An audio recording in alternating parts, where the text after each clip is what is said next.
Ben voilà, on a le temps de s'installer, de méditer finalement. C'est très bien. Donc on va commencer cette troisième rencontre philosophique et spirituelle. Je commence par une petite parenthèse qui a quand même un rapport avec ce dont on parle dans ces rencontres.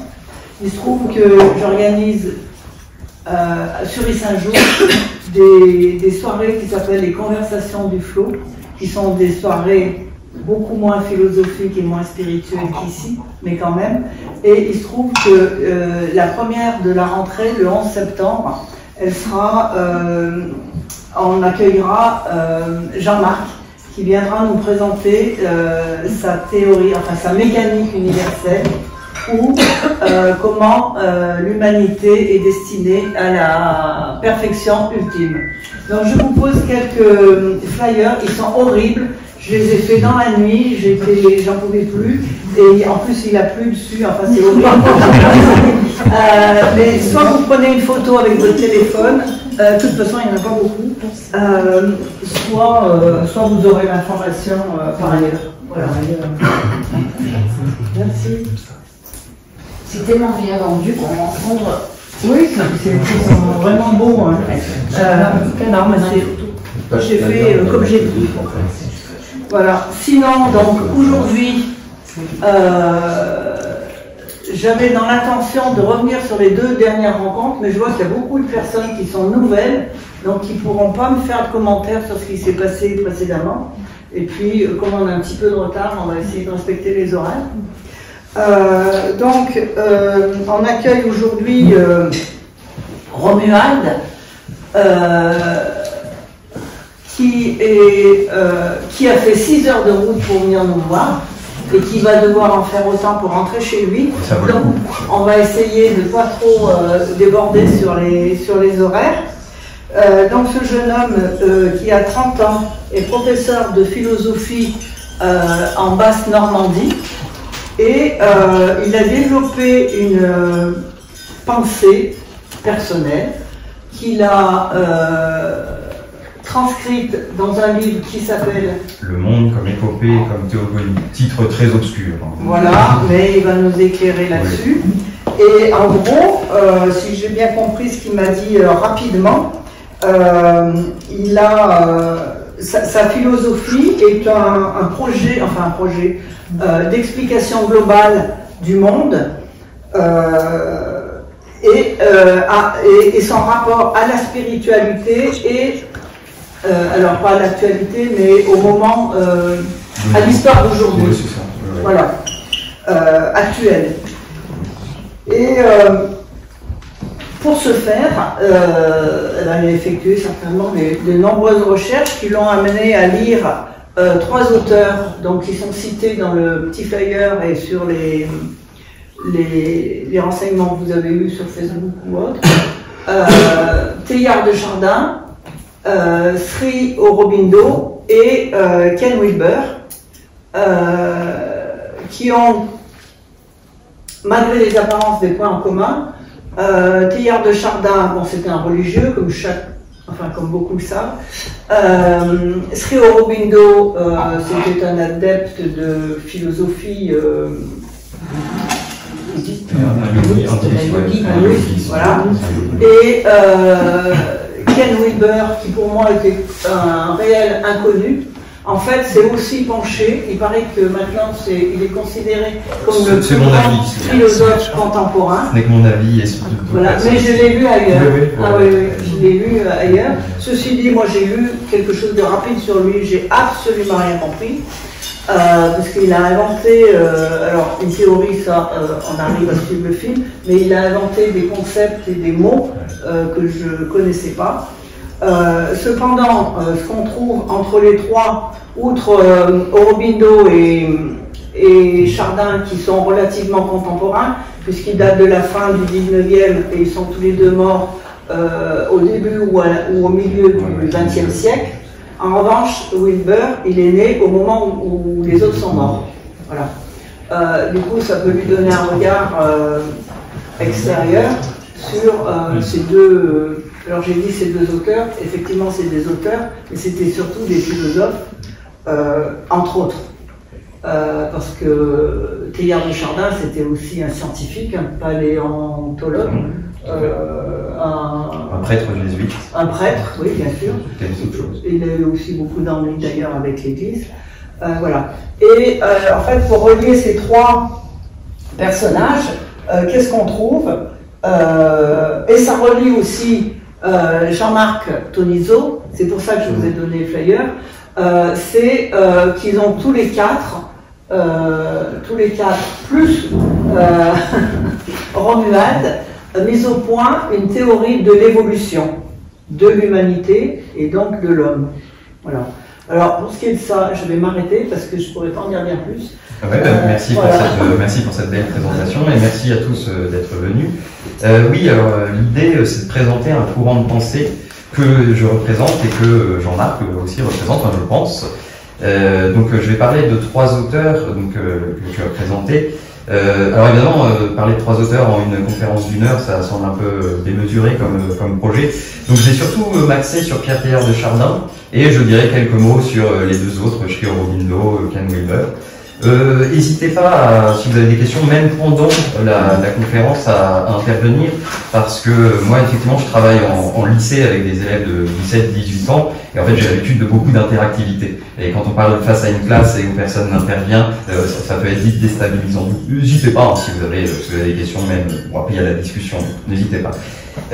C'est quoi ce courant de pensée? En quoi il est original? Ce serait un peu la petite introduction. Après, je vous ferai passer des petits livres pour vous donner, si ça vous intéresse, des idées de lecture. Ce courant de pensée, donc, comme tu l'as rappelé, il va unir deux choses, c'est-à-dire les traditions spirituelles et la modernité. Les traditions spirituelles, donc là on est en plein dans les rencontres philosophiques et spirituelles, qu'est-ce que c'est? Alors, c'est lié à la religion, mais ça va plus loin que la religion. C'est universel, les traditions spirituelles.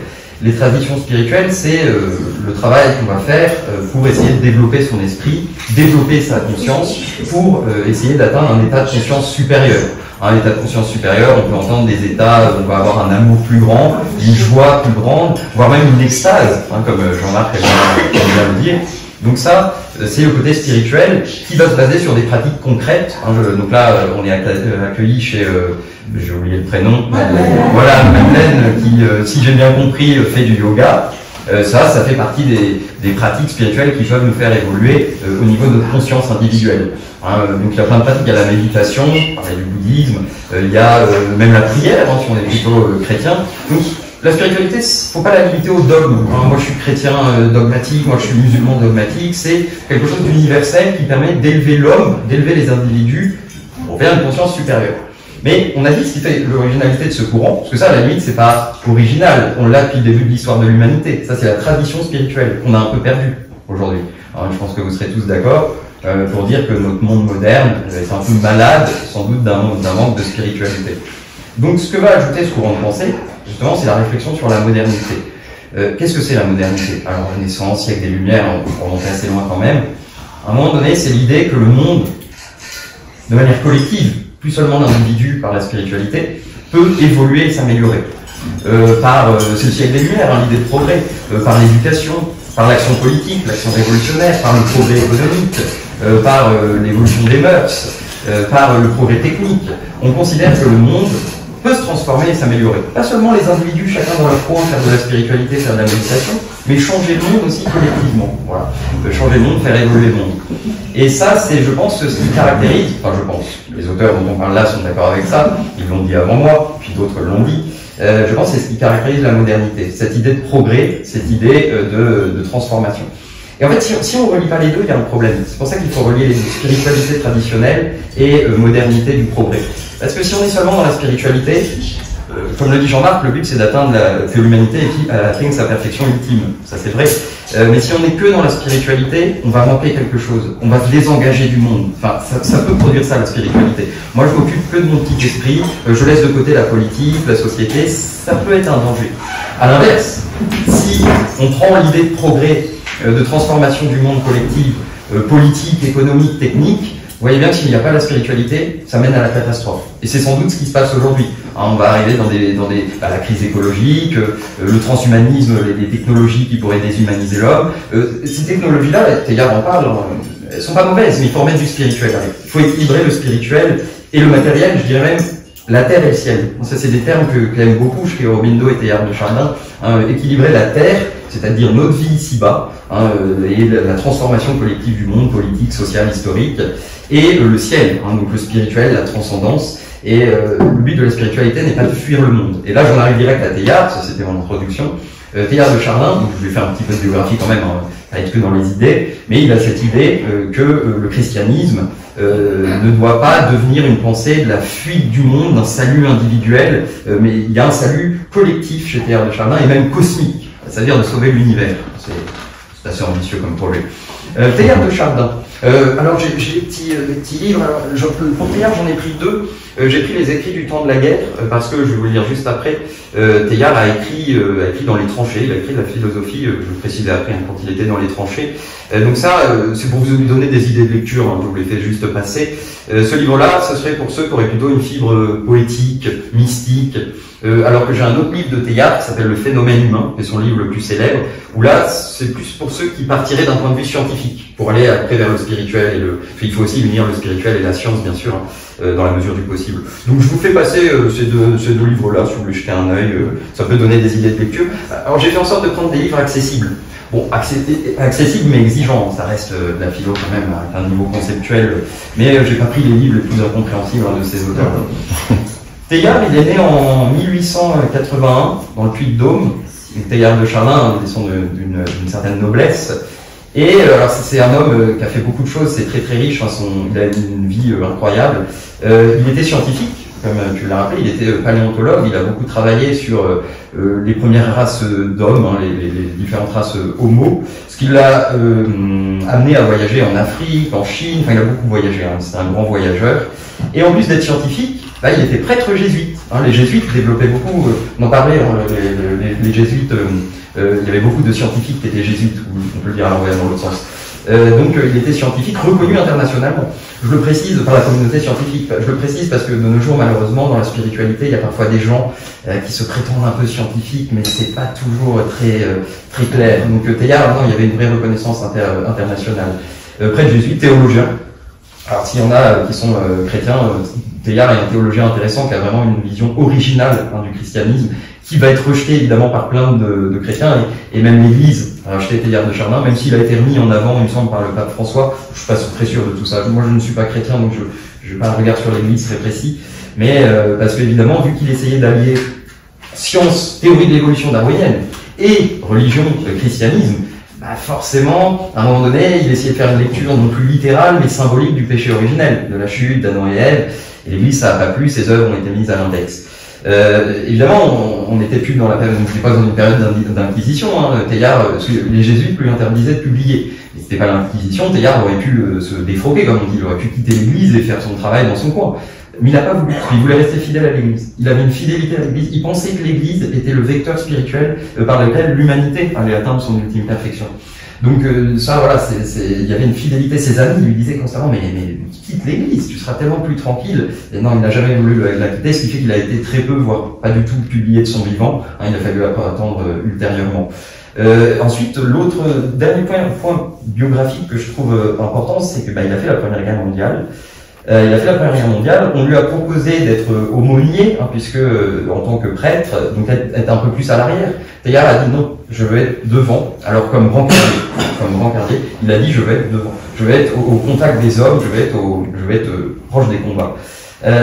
Donc ça c'est assez fort et il écrivait. Donc les écrits du temps de la guerre, le livre rouge là que je vous ai fait passer, c'est un recueil des écrits qu'il faisait dans les tranchées. Entre deux bombardements, il écrivait de la philosophie, de la métaphysique, de la spiritualité. Il les envoyait à sa cousine, Marguerite Teilhard-Chambon, et ça a été fait sous forme de recueil. Et ça, c'est formidable parce qu'il y a déjà toute sa pensée là-dedans. Et puis ça prend au trip quand on lit, au début, le gars qui écrit à sa cousine, ça, c'est mon testament d'intellectuel. Je vais peut-être pas revenir, je vais peut-être mourir. Donc là, je dis tout ce que je pense, toute ma pensée, même si à l'époque, elle était seulement en germe. Teilhard avait la trentaine pour la Première Guerre mondiale. Et bon, ça c'est le dernier point, il y a un texte dans le petit livre rouge là qui s'appelle La nostalgie du front, titre choquant, parce que alors Teilhard n'a pas aimé la guerre, mais derrière la guerre, parce que Teilhard est un grand optimiste, il voyait un monde qui était en train de se restructurer. Et un monde qui évolue, qui change, c'est difficile. Pour ça, d'ailleurs, on parlait de la crise moderne, de notre monde qui va mal, avec les conflits géopolitiques aujourd'hui, Israël, l'Ukraine, toutes ces choses-là.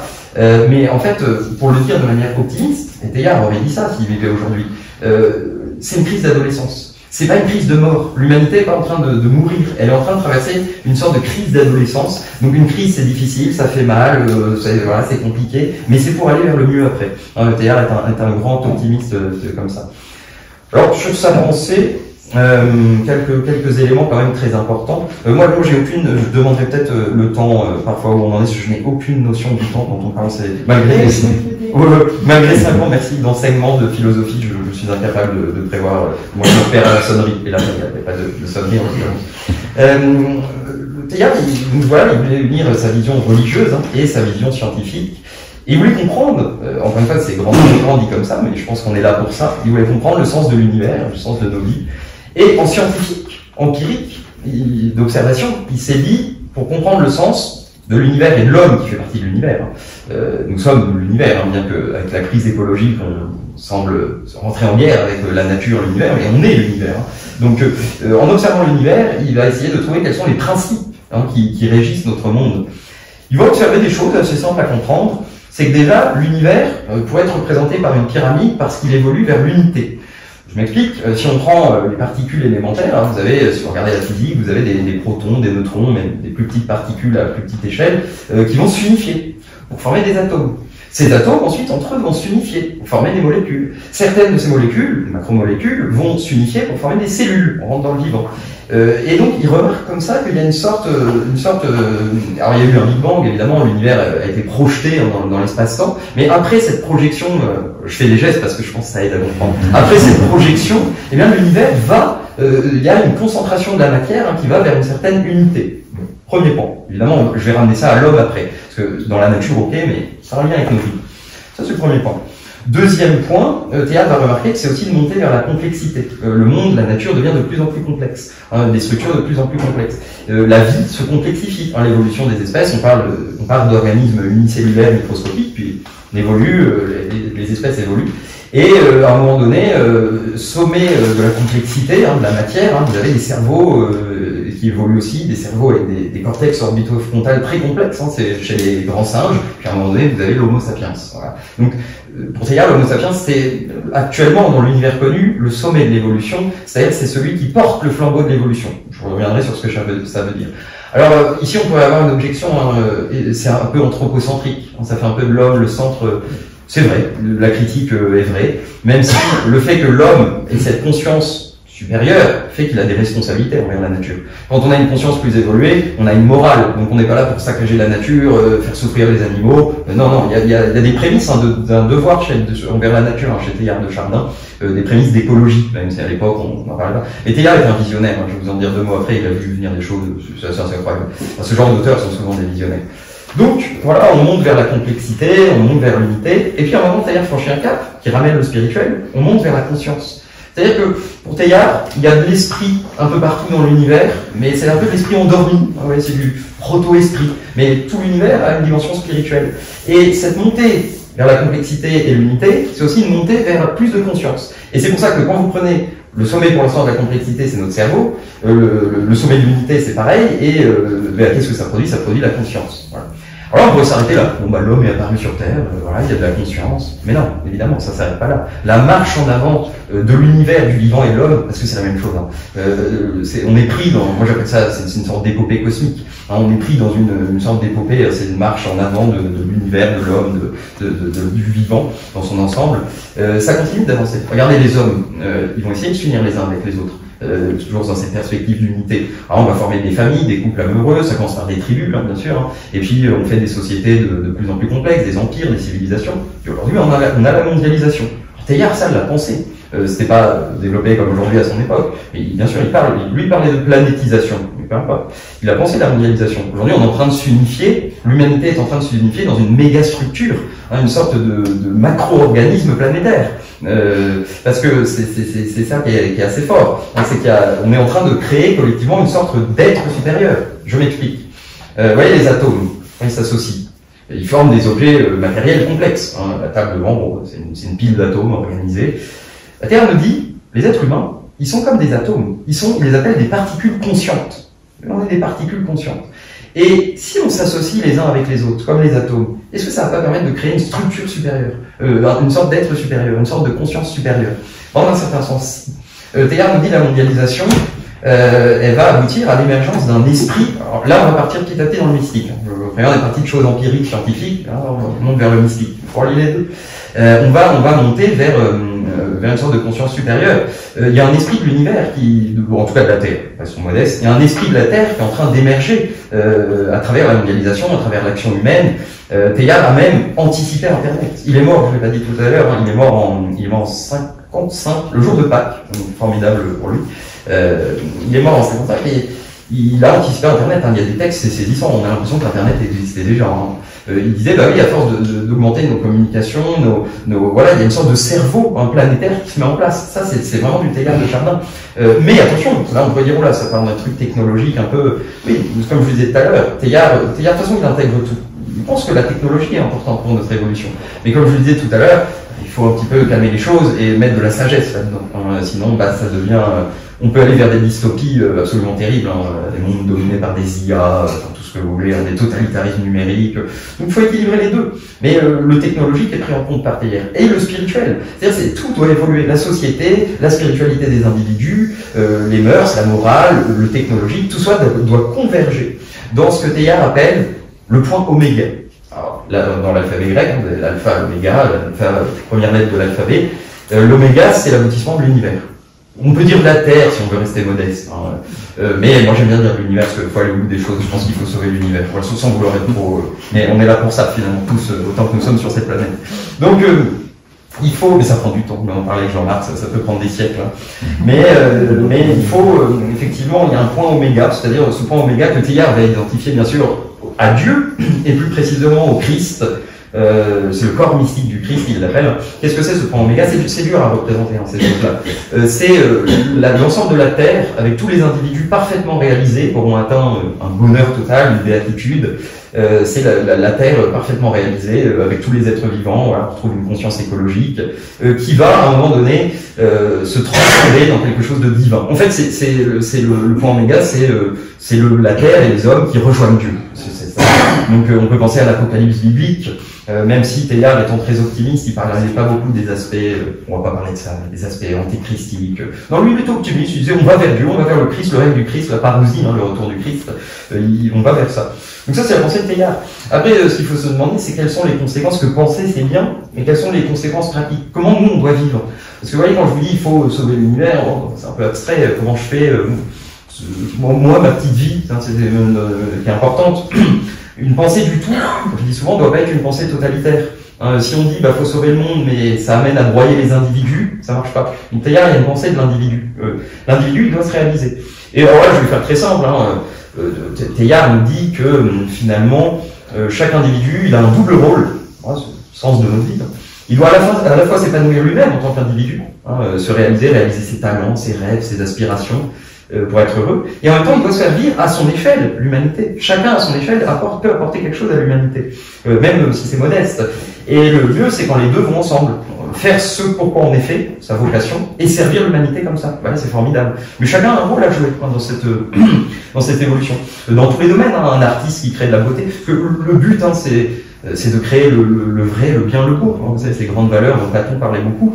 Donc n'importe qui peut créer de la beauté dans l'art, dans le fait de fonder une famille. N'importe qui peut créer du bien. Voilà, c'est ces aspects-là qui sont importants. Donc ça, c'est au niveau individuel, hein, ça fonctionne comme ça. Après, la pensée de Teilhard, évidemment, là, c'est une petite présentation. Il y a beaucoup de choses. Il nous parle, parce que si vous faites après des recherches sur Teilhard, vous allez souvent voir ça, mais je l'ai déjà dit, mais il nous parle de quelque chose qui s'appelle la noosphère. La noosphère, c'est, vous savez, on a la biosphère, hein, c'est la sphère du vivant sur la planète. Teilhard nous dit, on est en train de créer sur la Terre une sphère de la pensée. Ce que je vous disais tout à l'heure avec Internet, la pensée collective. Et on est en train de créer sur la planète, de recouvrir la planète d'une sphère de la pensée. Le nous en grec antique, en grec ancien, pardon, c'est l'intellect. Donc la noosphère, c'est la sphère de l'intellect. Bon. Et alors pour finir sur les aspects théologiques, parce qu'il y en a peut-être qui s'intéressent aussi à la théologie chrétienne, Teilhard alors il a une conception, il est chrétien, donc il y a un Dieu transcendant au-delà du monde, mais il aime tellement le monde et la nature qu'il y a une part de Dieu vraiment qui est dans le monde. On appelle ça du panthéisme. Le panthéisme, c'est quand on dit que tout est Dieu, Dieu ou la nature. Donc Teilhard, il garde un Dieu transcendant, mais il pousse au maximum le concept d'incarnation du Christ. Le Christ, il est incarné pas seulement dans la personne de Jésus, il est incarné dans tout l'univers. Donc, on peut voir les débats théologiques, les dissensions théologiques que ça peut créer, mais moi je ne rentre pas dedans, je vous lis juste la pensée de Teilhard. Le Christ est en nous tous, de ce point de vue-là. C'est le principe divin, la force de vie, l'intelligence qui anime l'univers. Et c'est l'amour. Parce qu'en fait, monter vers l'unité, c'est quoi? C'est l'amour. L'amour, c'est la force d'attraction qui tient l'univers. C'est Dante, dans la Divine Comédie, qui disait l'amour est ce qui meut les étoiles et les planètes. Et ça nous meut, nous aussi, bien sûr. Donc l'amour, effectivement, est le moteur de l'univers. Et le Christ s'est incarné, il est venu souffrir avec nous, pas seulement sur la croix, dans l'événement historique du Calvaire, mais aussi à travers l'univers. Parce que l'univers est douloureux. L'univers, effectivement, évolué, c'est pas facile. Alors, beaucoup de théologiens se sont demandé, mais pourquoi le mal existe? Pourquoi le mal existe? Comment justifier le mal dans le monde si Dieu est bon, tout-puissant, parfait?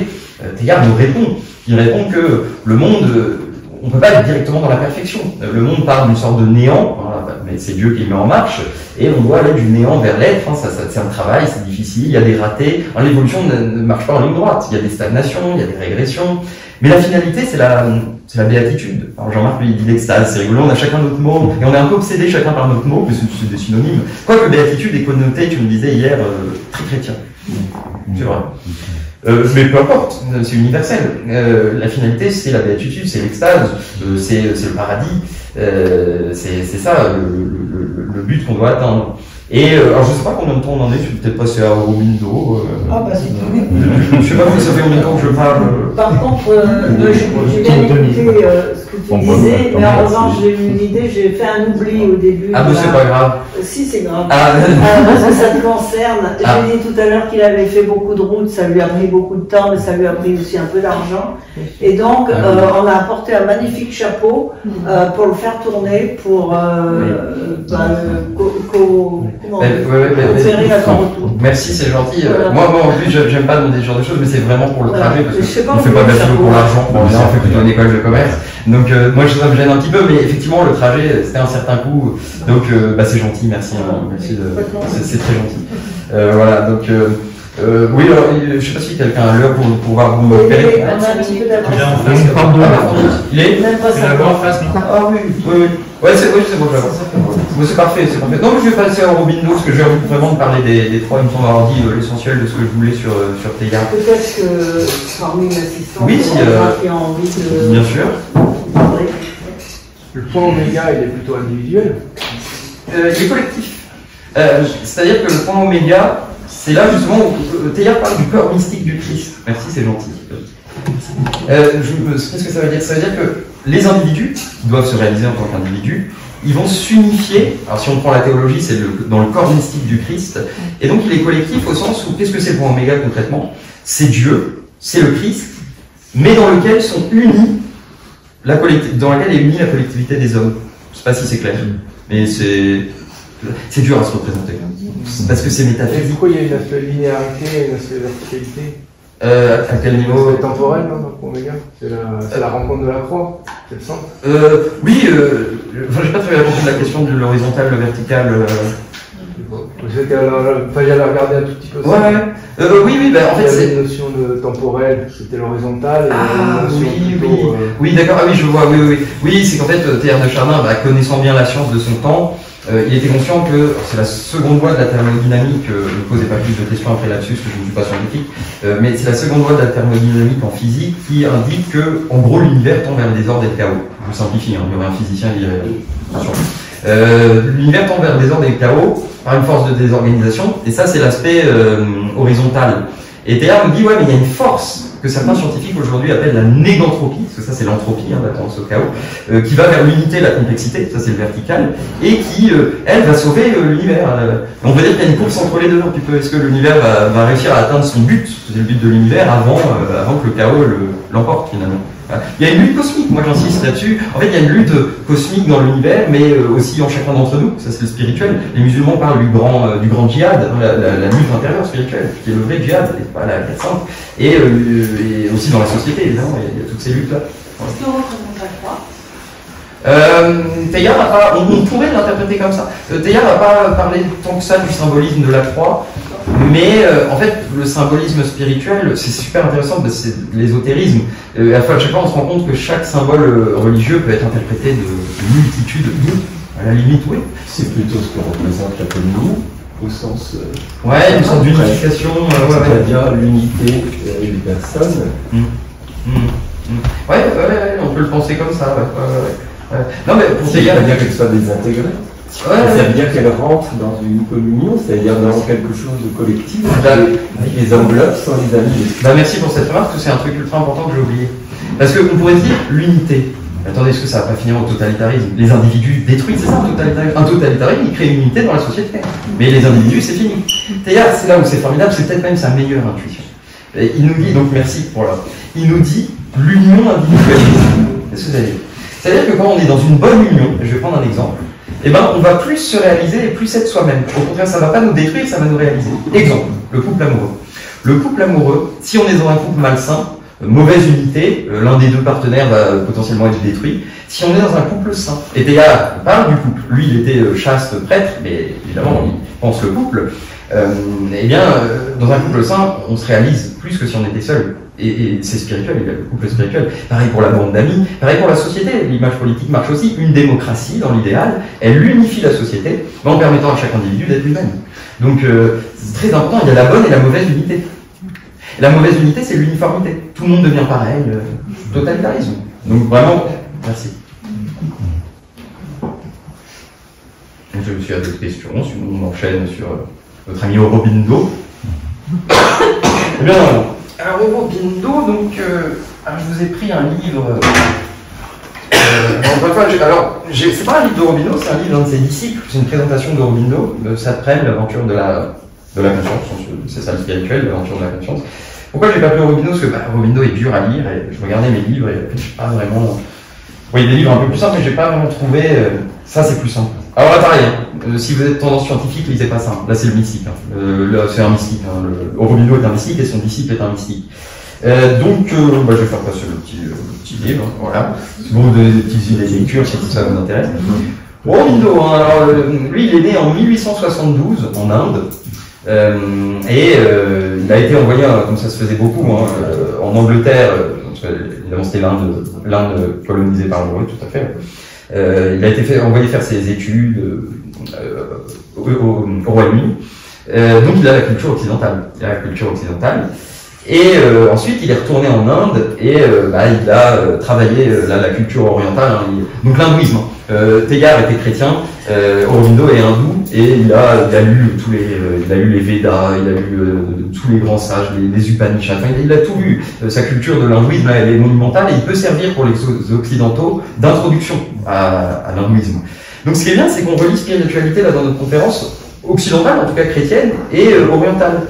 Et en fait, ce qui est marrant, et c'est là où on voit l'universel, c'est qu'on se dit, c'est quand même différent. Mais en fait, Aurobindo, il a parlé de Teilhard, il l'a pas beaucoup étudié, mais un petit peu, et il a dit, en fait, ce gars-là, Teilhard de Chardin, il dit la même chose que moi, mais adapté pour l'Occident chrétien. Mais c'est la même chose. Donc tout ça est universel. Il ne faut pas se bloquer sur une religion. La spiritualité est universelle. Même si, attention, faut pas. La religion, c'est bien. Avoir un cadre culturel, ça donne un cadre culturel. Ça donne une pratique concrète. Donc évidemment, il ne s'agit pas d'annihiler les cultures et on fait tous la même spiritualité. C'est la richesse des cultures. Mais au-delà de ça, c'est universel.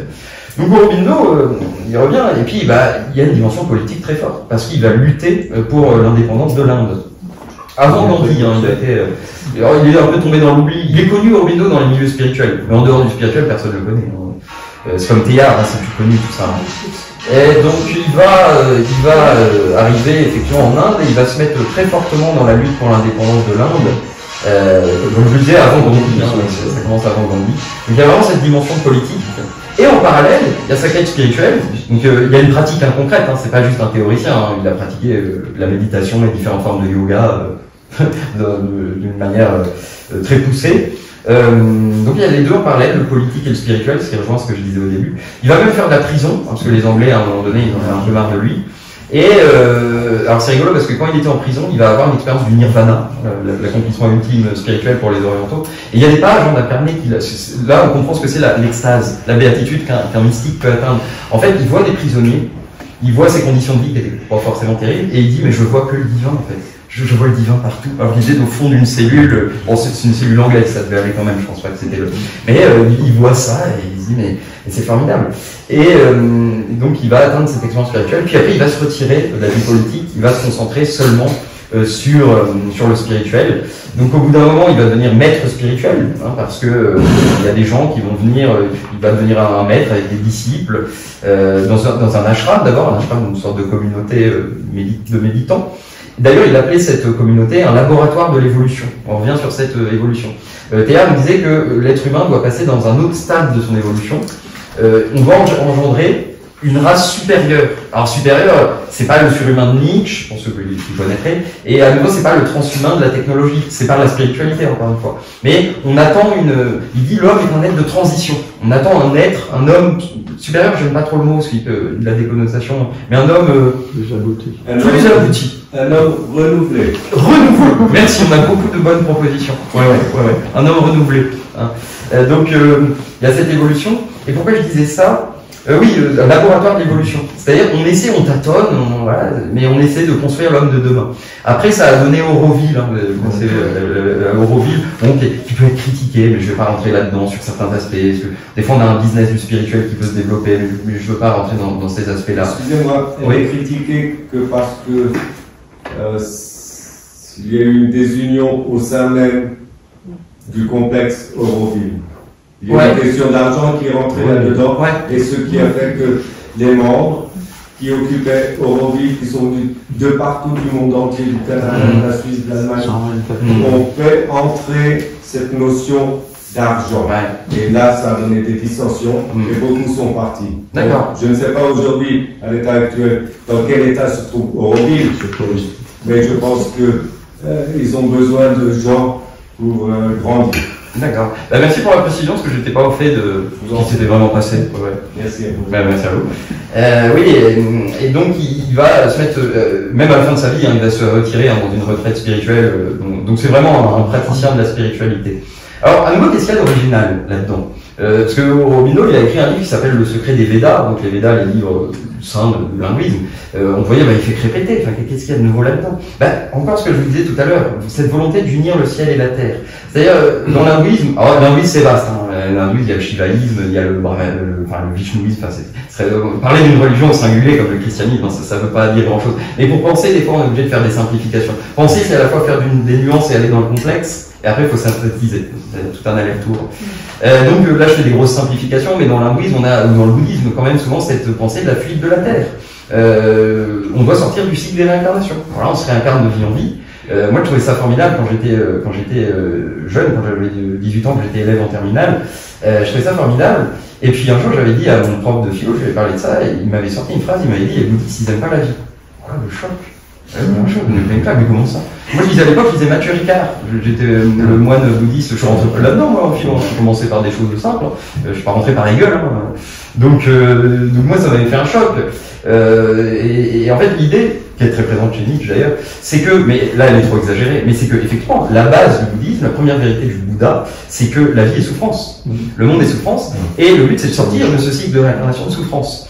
Bon, après, là où les bouddhistes sont plus malins, et en fait, c'est qu'à un moment donné, on se rend compte que le nirvana, c'est-à-dire le monde spirituel, désolé, ça devient, et le monde terrestre, matériel, le samsara, en fait, les bouddhistes finissent par dire que c'est la même chose. En fait, on peut être, ça devient... Nirvana, excusez-moi, Nirvana, si je peux me permettre. Nirvana et samsara ne sont pas pareils, ça ne signifie pas la même chose. Non, bien sûr, bien sûr. Samsara est le cycle, soi-disant, des réincarnations. Oui, bien sûr. Et le nirvana est un état d'évolution et surtout, avant tout, un état de conscience. Bien sûr, évidemment. Et quand vous parliez du Christ tout à l'heure, je vous citais une parole où il dit à ses disciples, en vérité, je vous le dis, je suis en vous et vous êtes en moi. Donc, nous sommes tous différents ici ce soir. Nous sommes tous différents de par notre physique et notre éducation et tout. Mais ce qui fait l'être humain, c'est son cœur. Et le cœur, ici, est le même pour tous. C'est l'essence même. Quand on dit « intéressons-nous à l'essentiel », l'essentiel signifie l'essence du ciel. Ce ciel qui est en nous et qu'on peut atteindre. Mais il est le même chez tous. Ouais. Alors, merci pour cette intervention, parce que ça permet de préciser un certain nombre de choses. Oui, le spirituel, c'est ça, et le mystique. C'est le fait que le divin est en nous. Et on le retrouve, c'est la nature du Bouddha, c'est la nature christique, le divin est en nous. Et vous avez tout à fait raison, hein, le samsara, c'est le cycle des réincarnations, le nirvana, c'est l'état de conscience d'éveil. Mais ce que je voulais dire, hein, quand je dis que c'est identique, c'est que les bouddhistes finissent par dire qu'on peut être dans l'état de nirvana dans le samsara. C'est pour ça que on peut avoir l'état de conscience d'éveil. C'est pour ça que je mettais un bémol à ce que j'avais dit avant. Les bouddhistes, ils détestent pas la vie. On peut atteindre l'éveil dans le monde. D'ailleurs, le bouddhisme, je trouve ça magnifique. Il y a le concept du bodhisattva dans le bouddhisme. On a dit là juste avant, le but c'est de sortir du cycle des réincarnations. Ça c'est encore le truc que moi j'appelle s'enfuir et sauver, s'enfuir du monde presque lâchement. Les bouddhistes disent, le bodhisattva, c'est dans le bouddhisme mahayana essentiellement, ils vont faire un serment, c'est quand ils ont atteint l'éveil, ils vont continuer. Il peut partir, mais il ne veut pas partir tant que les autres ne sont pas arrivés. Voilà, il veut sauver tout le monde. Ça, c'est le travail du bodhisattva. Voilà. Il est en pleine conscience, voilà. Il a atteint l'ultime préscience, mais il ne part pas. Alors qu'il le pourrait, s'il voulait partir, il s'allongerait quelque part et il mourrait. Bien sûr. Il peut mourir comme ça. Bien sûr. Et pour en revenir à Jésus, plus loin, quand il dit à ses disciples, je vous le dis, vous êtes en moi, je suis en vous, je suis Dieu, autrement, il est ce qu'il est et je suis ce que je suis. En vérité, je vous le dis, si je suis Dieu, vous êtes tous des dieux. Bien sûr, bien sûr. Mais Bergson disait, l'univers est une machine à faire des dieux. C'est magnifique. Exactement. Et nous sommes tous des dieux à partir du moment où nous grandissons et où nous accédons à une autre connaissance, à une autre perception de l'être humain. Bien sûr. Ah non, mais l'être humain n'est pas là pour rien. Non, bien sûr que non. Et de plus, la réincarnation, ça existait à l'époque. C'était une façon de dire aux gens, si tu fais ceci pendant ta vie, cela, tu seras réincarné en chien ou en cochon. C'était pour justement empêcher d'une certaine façon les gens de faire le mal. Tout à fait. Ouais, non, complètement, vous avez entièrement raison. Et non, c'est des précisions très importantes.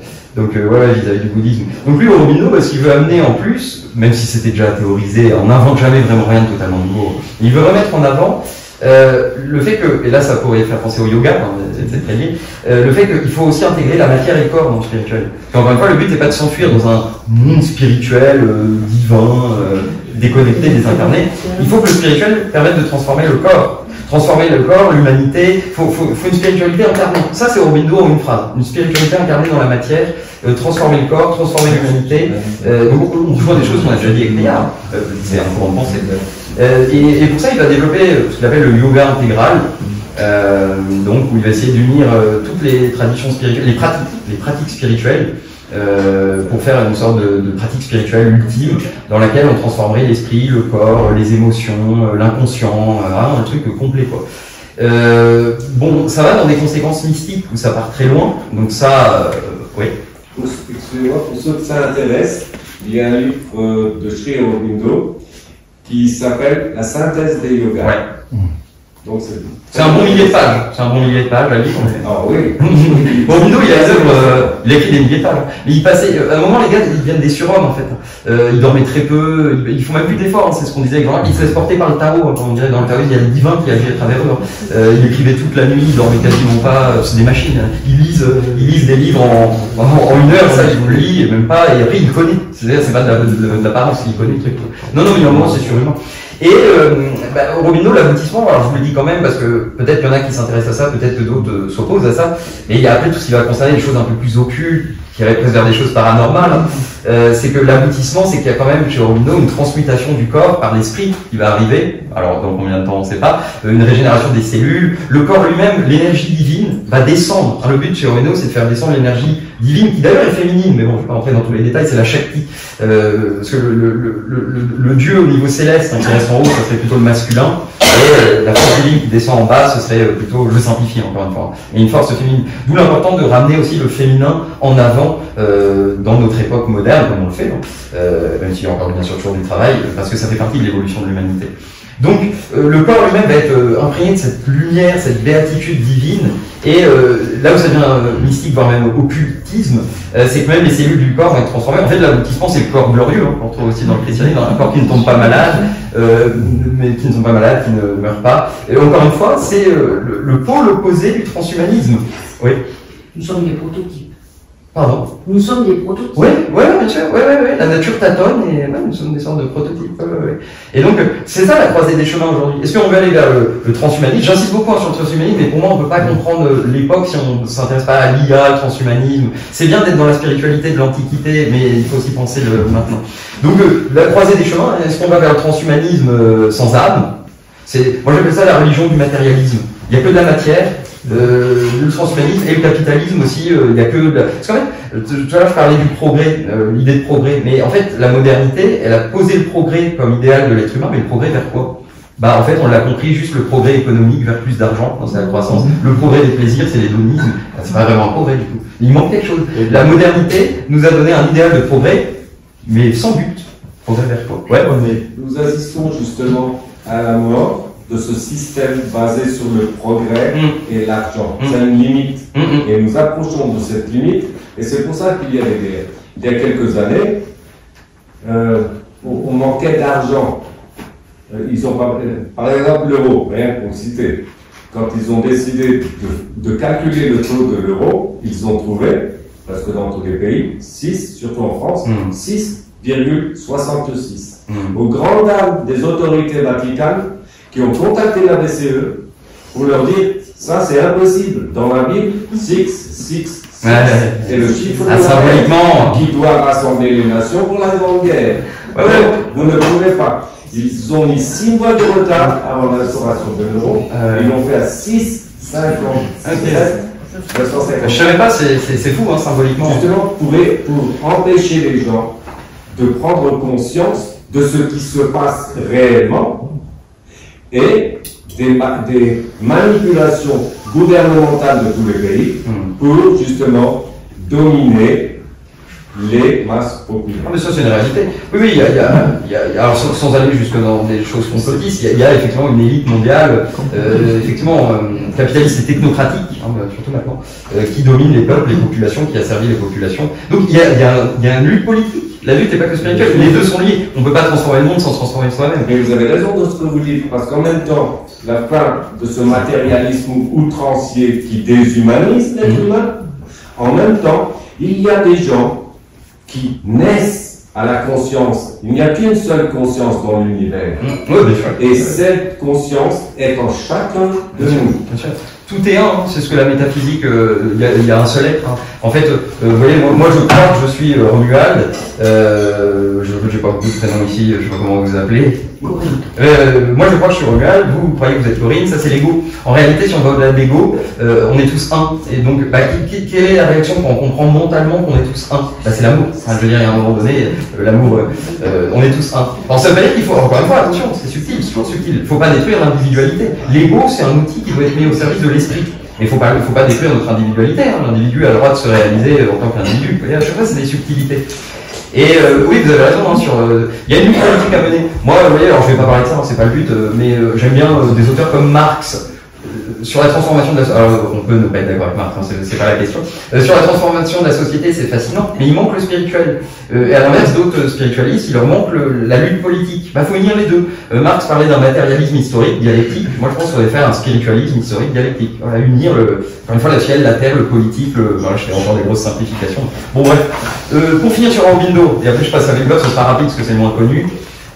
Aurobindo, la conclusion mystique, et moi je suis obligé de le dire, des fois on me dit mais va pas jusque là, c'est trop mystique, mais moi je peux pas m'empêcher, c'est trop génial, c'est que finalement même la matière va être transmutée, on va passer dans une autre dimension, on disait hier avec Jean-Marc, donc là c'est pour ceux qui aiment la spiritualité, peut-être même New Age, j'essaie de donner des trucs pour un peu toutes les sensibilités, la matière elle-même va s'élever à la conscience, à la béatitude, à la lumière, à l'amour, la terre va être transmutée vers quelque chose de supérieur, et on peut penser, c'est là où je pars trop loin, on peut penser même à tout l'univers, mais il y a des courants qui ont été jusque-là, au 19e siècle en Russie, il y avait le cosmisme, de philosophes, Nikolai Fyodorov, ce genre de philosophes peu connus, eux ils disaient, le but de l'homme, c'est de transformer, de maîtriser l'univers, non pas pour le détruire comme on fait aujourd'hui, mais pour l'élever, le transformer, le transmuter, le spiritualiser, pour que l'univers devienne un paradis.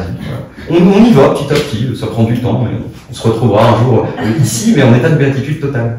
Et on flottera dans, on flottera dans les airs, mais on y va. Moi je crois quand même à la réincarnation d'une certaine façon, on y va tous ensemble, petit à petit, on fait notre chemin de vie. Ouais. Parler de réincarnation et la lettre, ce serait limiter notre univers. La théorie de la réincarnation, elle servait à l'époque pour empêcher les gens de tomber dans les excès. Bien sûr, comme l'enfer. Et dans le mal, tout à fait. Quand on parle de religion, par exemple, depuis Abraham, on peut citer Abraham, Moïse, Bouddha, Krishna, Zoroastre, Jésus, Mahomet. Mahomet dit à ses disciples, ce que je vous dis, ce que je vous apporte, Abraham, Moïse et Jésus l'ont dit et vous l'ont dit avant moi. Je ne fais que répéter ce qu'ils vous ont dit pour ne pas l'oublier. Ensuite, la différence des religions. Les religions sont différentes parce qu'elles apparaissent à des endroits déterminés, à des époques déterminées. C'est la seule différence. Mais ça, heureusement, toutes les religions sont une seule religion. Mais vous devez être un lecteur de René Guénon. Indivisible. Vous devez être un lecteur de René Guénon. Non, pas spécialement. Ce que je sais, ce que je crois savoir, me vient de vous. Chaque être humain porte en lui sa propre connaissance, dans ce qu'il a vécu, dans ce qu'il a enduré, dans ce qu'il a souffert, porte en lui cette connaissance. Et nous sommes ici pour échanger ceci afin de grandir et de nous élever par-delà justement ces défauts qui font que l'être humain, il est pas parfait. Bien sûr. Très bien l'intervention. Merci à nouveau. Merci à vous. Ouais. Et bon, alors Wilber, rapidement. Parce que là, on était parti un peu loin. Or, rapidement, parce que c'est le moins connu. Alors, le livre, là, tout à l'heure, on avait la fibre un peu scientifique, la fibre mystique et poétique. Là, c'est vraiment la philo. C'est la philo. C'est un livre vulgarisé, il est accessible. Il y a plein de schémas dedans, c'est un très beau livre. Mais ça reste quand même un niveau. Mais si vous voulez, un livre de philo en lien avec tout ce qu'on a dit là, qui reste accessible, même si c'est un peu exigeant. Et plein de schémas, ça c'est truc de linguisme, justement. C'est un livre incroyable, enfin, moi je le conseille. C'est peut-être celui qui définit mieux le courant de pensée que je suis en train de défendre. Même si, bon, ouais. Donc je le fais passer. Wilber, ce qu'il caractérise, donc il est né en 49, hein, donc comme je disais tout à l'heure, quand les autres sont morts, les deux autres, hein. Il est encore vivant aujourd'hui, c'est âgé, dirons-nous. C'est un seigneur. Voilà. Et lui, il a développé ce qu'on appelle la pensée intégrale. La pensée intégrale, le but c'est de dire, ok, on arrive au XXIe siècle, on a quand même un gros bagage de connaissances, l'humanité. Il y a les sciences, il y a plein de philosophies, plein de religions, plein de spiritualités. Maintenant, on va en finir, c'est mal dit. On va faire la philosophie ultime. On va prendre la part de vérité qu'il y a dans chaque chose, parce que pour Wilber, il y a une part de vrai dans toutes les religions, toutes les philosophies. Et c'est comme un grand puzzle, mais qui prend toute une vie, hein, pour Wilber. Moi aussi, je vais essayer de continuer ce travail. On va faire un grand puzzle, on va essayer d'assembler toutes les connaissances pour avoir la vision la plus globale du réel. Merci. La vision la plus globale du réel, donc toutes les disciplines, hein, ça c'est la pensée intégrale. Et Wilber, il a commencé par la psychologie intégrale. Après, il l'a appliqué à tout, même en politique. Pareil, je ne vais pas rentrer là-dedans. Mais comment prendre ce qu'il y a de bon à gauche et ce qu'il y a de bon à droite. Il l'applique à tout. Dans la psychologie, il s'est dit, ce qu'on va faire, encore une fois, l'union de l'Orient et de l'Occident, on va prendre la psychologie occidentale. Il aime beaucoup la psychanalyse, ça c'est beaucoup critiqué aussi de nos jours, mais moi je trouve ça intéressant. La psychanalyse, Jung, Freud, la psychologie du développement Piaget, la psychologie humaniste, et en plus on va relier ça après avec la spiritualité orientale ou même religieuses d'Occident. Et on va essayer de montrer comment, compréhension globale de l'être humain, comment l'être humain fonctionne. Moi, je trouve qu'il a réussi. Alors, il y a peu de livres traduits en français, parce que c'est anglais, il n'est pas du tout connu en France. Donc, moi, je suis nul en anglais, mais j'aime tellement Wilber que je fais traduire des livres par Google Traduction. La syntaxe, c'est catastrophique, mais j'aime tellement, je veux tellement le lire, et je suis nul en anglais, que je le fais traduire par Google Trad, tout le bouquin. Et là, ici, il y a un bouquin où j'ai lu le bouquin, je me suis dit, ok, il a cerné la nature humaine, il a expliqué l'homme. Voilà, et comment l'homme peut évoluer. Il n'y a pas d'innocence dans la traduction. Il y a si. Des fois, je dois retenir au texte anglais, parce que des fois, vous voyez, par exemple, plane, à un moment, il utilise plane pour parler des stades de conscience, et ça donne avion. Quand je disais l'avion supérieur, c'est le stade de l'avion de conscience supérieure, mais métaphoriquement, symboliquement, spatialement, ça peut marcher. Donc, pensée intégrale, psychologie intégrale, où il montre qu'en fait, il faut essentiellement intégrer 4 dimensions de Guy Wilber pour comprendre le réel. Ça, c'est ce que j'explique à mes élèves en terminale, je le fais au tableau, je le fais au tableau. Il y a 4 dimensions qu'il faut intégrer si on veut comprendre le réel, et on en a déjà parlé là, depuis tout à l'heure. Il faut intégrer au niveau de l'individu, la subjectivité, notre esprit, notre intériorité. Il faut intégrer le corps, évidemment, on revient. Il faut intégrer la nature dans son ensemble, et il faut intégrer le social, la communauté. En fait, on ne pourra jamais changer le monde globalement si on ne pense pas globalement avec ces 4 éléments. Là, je simplifie encore une fois. Donc, il y a cette psychologie intégrale d'évolution où il montre... c'est de la philosophie... Pour moi, c'est le philosophe... ouais, je le disais, le meilleur, le plus abouti aujourd'hui sur l'évolution spirituelle de l'humanité. Et puis, il a une finesse et une nuance faisant qu'il montre des voies de garage aussi. Il montre des fois des voies qui peuvent être trompeuses, qui peuvent nous amener à des choses un peu problématiques. Notamment, pour donner un exemple, la confusion, alors peut-être vous ne serez pas d'accord, mais la confusion qu'on fait souvent en spiritualité entre le nouveau-né, ou l'enfant, et le sage. Je m'explique. On a dit tout à l'heure, l'homme doit se retrouver une conscience unitaire, être un avec le tout. On a dit, le nouveau-né, la psychologie l'a montré, il ne se distingue pas de son environnement matériel. On s'en distingue quand, à un moment donné, on pleure pour avoir à manger, puis maman ne vient pas nous nourrir, donc le monde il est indépendant de moi, il frustre. À un moment, je me fais mal, si j'appuie sur le coussin, tiens, ça me fait rien, si là, ça me fait quelque chose. On commence à se distinguer, c'est la base du développement de l'être humain. Certains spiritualistes ont dit, c'est ça, faut revenir à ça. En deçà de la raison humaine, nous on est des êtres rationnels, on est des êtres mentaux, disent certains dans les milieux spirituels, dans le mental. Certains disent, d'accord, il faut revenir en deçà, il faut revenir à l'enfance, dans les passions, dans l'émotionnel, dans le cœur. Mais en fait, il faut distinguer ce qui est en deçà de la raison de ce qui est... Là, je vais au plus technique, c'est les trucs les plus techniques, je vous donne la parole, juste là, on est au plus technique, là. Il faut distinguer ce qui est en deçà de la raison, de ce qui est au-dessus de la raison, l'âme, le spirituel. Et en fait, on peut faire une erreur, on peut être amené, vous voyez, la conscience, c'est une échelle. On la monte, le petit enfant, il monte l'échelle. À un moment, ça donne l'adulte rationnel que vous êtes, vous et moi, et puis il faut monter vers le spirituel. Mais le problème, c'est qu'on peut régresser. Alors, il y a des maladies mentales, des psychoses, c'est de la régression involontaire vers des états de conscience inférieurs. Et il y a des gens dans la spiritualité, malheureusement, ils vont, vous savez, des fois, on dit, il faut réveiller l'animalité en soi. C'est risqué, parce qu'on peut redescendre, en fait, sur l'échelle de la conscience. Je pense avoir dit l'essentiel. Vous aviez une... Oui, vous parlez du bébé et de l'adulte. Le bébé, quand il commence d'abord à mettre ses mains, ses doigts dans sa bouche. Là, tiens, c'est à moi. Oui. Ensuite, il continue par son pied. Il prend son pied, comme si on peut dire. Il le met en bouche, il prend conscience qu'il a une main et un pied. Ensuite, il est à 4 pattes. Les animaux sont à 4 pattes. D'accord? Donc il est dans son stade animal, bien sûr, dans sa première émergence dans ce monde. Ensuite, il se met debout. Il élève donc le ciel dans lequel il vivait, à l'état animal. Il soulève ce ciel en se mettant debout. Donc c'est une autre forme de conscience. Il prend conscience qu'il est un être debout. Bien sûr. Et le spirituel, en fait, on reproduit toutes les étapes de la nature en nous. De l'embryogénèse, on est l'animal d'abord, puis on évolue vers l'homme, puis il faut évoluer vers Dieu. Et ça, c'est à l'échelle individuelle. Et c'est alors le stade animal, oui, c'est tout ce que Freud a pu nous dire sur les stades oraux, céphaliques, psychanalyse. Si on a, encore une fois, j'essaie de parler à toutes les sensibilités. Et l'humanité aussi reproduit le même schéma. On part de stades où la civilisation est peu développée, puis on évolue vers le mental, l'âge des Lumières, la raison, et après l'âge des Lumières doit venir l'âge du spirituel. Je pense que ça pourrait faire une conclusion si le temps. Je ne sais pas combien de temps j'ai parlé, mais. Très bien, c'était très très bien. Bravo. Voilà. Merci.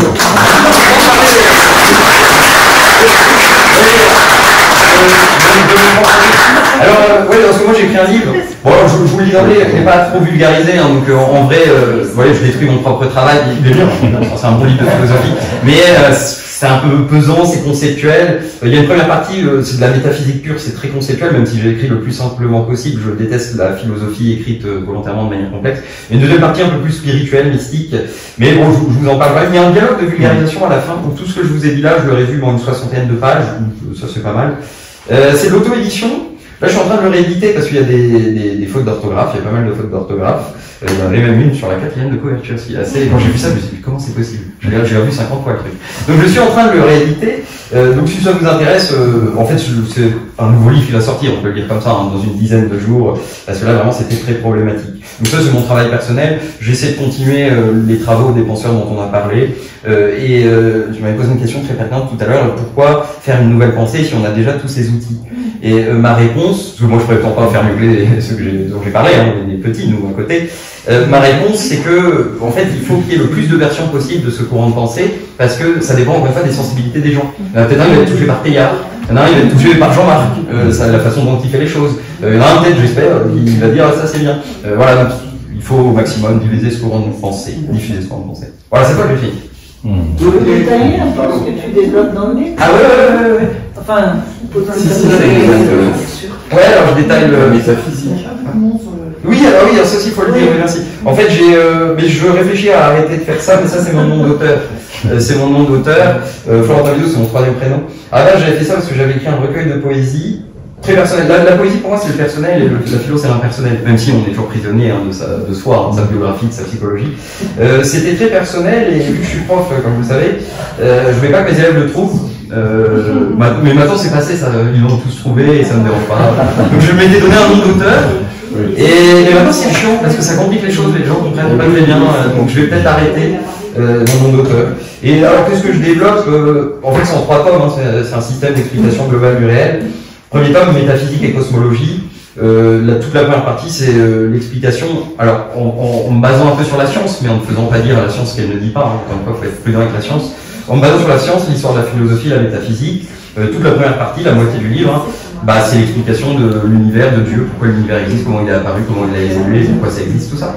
Et la deuxième partie, on rentre un peu dans le spirituel, de l'homme qui peut faire évoluer sa conscience, donc ce qu'on a dit là. Il y aura un tome 2 et un tome 3, donc voilà, mais il est un peu, il est conceptuel, Voilà, moi je peux le faire passer si vous voulez. Si vous tombez sur une faute d'orthographe en l'ouvrant, sachez que... Non, l'auto-édition c'est pas facile. En fait, il faut payer des correcteurs pro, mais on est un peu limité en moyens, c'est assez cher et c'est normal.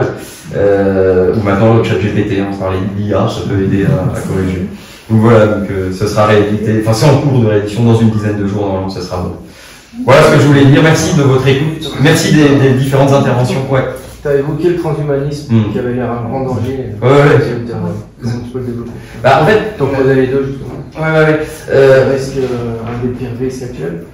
En fait, encore une fois, c'est subtil parce que le transhumanisme, c'est une idéologie. Les technologies propres au transhumanisme, on peut essayer de les penser, d'intégrer ça dans une évolution spirituelle. Wilber le fait très bien. Il a écrit un bouquin, il n'est pas traduit en français, de 900 pages, qui s'appelle La religion de demain. Tout ce que je vous ai dit là, il intègre tout, le technologique, le spirituel. Et pour répondre, l'idéologie est dangereuse parce que c'est une idéologie déjà matérialiste, capitaliste, productiviste.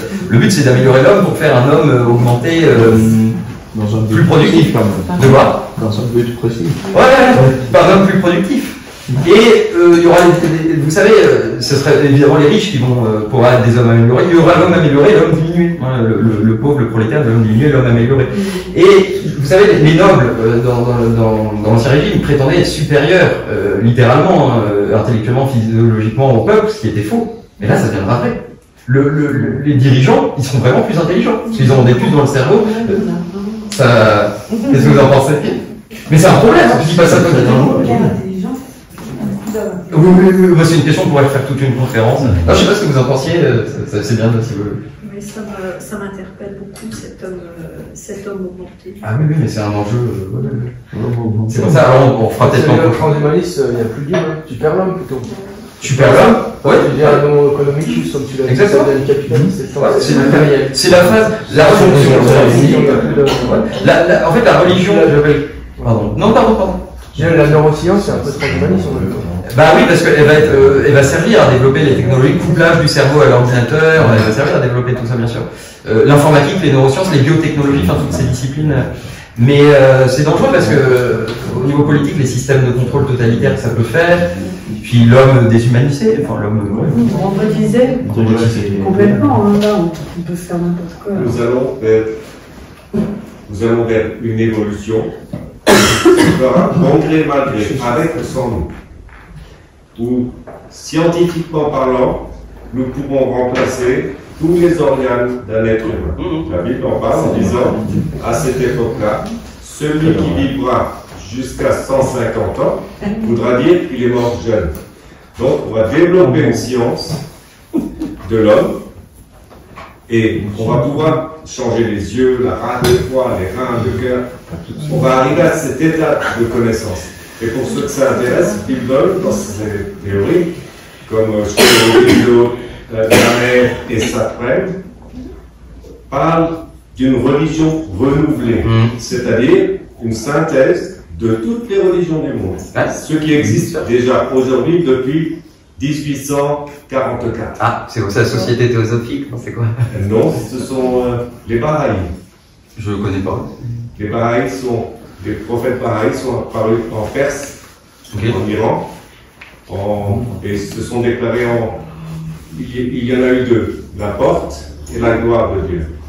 Ok, ça me donne quelque chose à creuser. Donc, ce sont toutes les religions en une seule et même religion qui les synthétise, c'est pas du syncrétisme, c'est l'union de toutes les religions. Et il y a des centres pareils dans presque plus de 45 pays dans le monde. D'accord. Donc pour ceux que ça intéresse, vous pouvez chercher sur Internet. Bah merci, je suis étonné de ne pas connaître, donc merci de me faire découvrir quelque chose. Et vous l'écrivez comment B-A-H-A accent I. Ok. Bahreïn. Ok. Et ça provient d'Iran? Ça vient d'Iran. Et 1844 correspond à 1260 dans le calendrier de l'Hégire. Et Daniel en parle. Et Jésus dit, je suis la porte qui est à l'Orient. Donc pour ceux qui veulent, s'informer, cherchez pareil et vous verrez. Après, chacun choisit ce qu'il peut. Mais c'est assez intéressant. Tout comme ça, et les écrits de la mer bien sûr. sont aussi à la portée de tous. Moi, je m'endors avec du Saprem dans les oreilles. Parce qu'il y a une voix en plus. Saprem, c'est comme Sri Aurobindo. Si on le prend comme ça, c'est ardu. Il faut quelqu'un pour nous guider la lecture de Sri Aurobindo et de Saprem. Mais les écrits de la mer, qui étaient disciples de Sri Aurobindo, sont très clairs et accessibles à tous. Voilà. En tout cas, vous avez mené votre exposé avec maestria, je vous en félicite. Merci, c'est gentil. Merci pour le remarque. Merci à tous. Vos remarques, vos questions. C'était vraiment plaisant, j'étais très heureux de faire cette intervention devant vous aujourd'hui. Bon, plaisir de vous réentendre. Je reviendrai sûrement l'an prochain. Merci beaucoup. Merci à vous. Juste vous dire, quand vous dites en fait qu'on dit féminin, féminin, c'est vrai que moi je suis entourée de jeunes générations aussi et des fois on entend parler de Yel. Donc en fait ça aussi c'est des transformations qui sont en train de se faire où un jour peut-être hommes et femmes seront qu'un. Enfin, je sais pas. Vous avez raison, Gab. Bravo. Alors là vous lancez une question politique et polémique mais très intéressante. On vous dit dans la jeunesse. Et Dieu créa l'homme, il créa Adam, d'eau et de terre. Il souffla dans ses narines et Adam devint une âme vivante. Il le mit dans le jardin d'Éden. Et il vit que Adam était triste, seul. Il fit tomber sur lui un profond sommeil, on peut penser à l'anesthésie générale. Il extirpa une côte de Adam et il forma Ève. L'homme et la femme sont destinés à s'unir, à se réunir, sans se désunir. Alors là, commencera le monde de demain. Parce que nous aurons dépassé et transcendé certaines limitations bassement et purement humaine et animale. Il y a le mythe de l'androgyne dans le banquet de Platon. On trouve ça. Ouais, et en fait, mais là c'est vraiment mon dernier propos, parce que là ça part en science-fiction. Mais quand on sera dans la conscience supérieure qui contrôle la matière, qui peut manier la matière, on pourra passer d'homme à femme en. Nous sommes déjà androgynes. Ouais, bien sûr. Certains refusent leur androgynie. Ouais. Si je suis l'homme que vous voyez aujourd'hui devant vous, c'est grâce à la femme qui est à l'intérieur de moi. Bien sûr. Je peux être l'homme que je suis sans la femme. Il y a une part, bien sûr, il y a une part de féminin et masculin en chacun. Et nous y arrivons. C'est pour ça que quand il y a incompréhension de sa nature, il y a déviation. Et l'être humain est destiné à être homme et femme. Mais nous le sommes déjà. Après, sur l'idéologie moderne, moi je le ferai pas, hein, mais il y a des critiques qui peuvent être faites sur l'idéologie moderne dont vous parliez, en fait. Il y a certaines critiques qui peuvent être effectuées. Mais je pense que c'est des prémices de transformation. Ouais. Et j'aurais entendu dire aussi que dans les rivières, par exemple, il y a de plus en plus il y a de moins en moins de mâles, en fait. Les oestrogènes, par exemple, prennent le dessus, en fait. Donc il y a quand même une féminisation. Il y a une féminisation. La dysphorie. Tu peux parler de dysphorie de genre. Ouais, dysphorie de genre. L'explication est là. La conscience est là. Non, mais il faudrait faire une conférence. C'est passionnant. Donc, bien voir avec plaisir. Merci beaucoup. Merci à vous. Merci. Merci. C'est plaisir de vous revoir. Merci.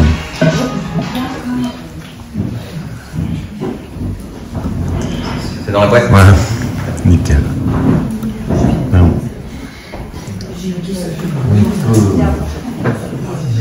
J'aimerais bien savoir en fait, comment vous avez arrivé ici, comment il y a Il y a 5 ans, quand j'ai élaboré ma pensée, j'ai cherché sur internet des précurseurs ou des contemporains qui paraissaient seuls. Et j'ai trouvé M. Thomas, qui est un excellent site, un travail formidable. Je l'ai contacté par mail et il m'a juste échangé 2-3 mails. On a échangé 2-3 mails et 5 ans plus tard, il m'a contacté parce que en fouillant, en rangeant ses adresses mail, ses mails, il m'a trouvé par hasard. Donc c'est formidable. Et moi, ça m'a donné l'opportunité de faire un travail. Mais bien, un des aspects positifs pour le TP. Non, mais je suis vraiment content d'avoir cette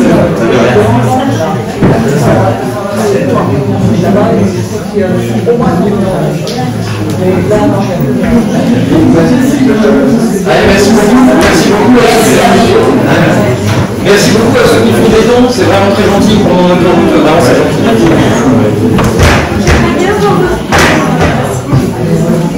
Oui, moi aussi. J'adore ce genre de